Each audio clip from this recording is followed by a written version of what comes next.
Hello friends, welcome back to our YouTube channel Tech and Cryptos. Today in this video, let's learn about what to do if you forget your Spotify password. So let's get started. At first, instead of getting into the app, let's go to the browser and get into the website spotify.com. Now you can tap on the setting icon in the top right corner. Now click on support. You can search for forgot password. So let's tap on this. Now scroll down and you can see this option called reset your password. So let's tap on this. Now you need to have your email address or username.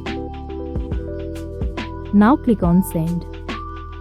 Now you will get email from which you need to reset your passwords.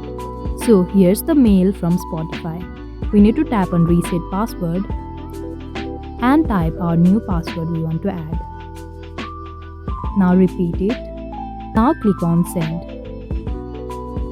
So it's done. Your password is finally changed. So this is all you can do if you forget your password. I hope you liked the video. Please do like and subscribe. Thanks for watching.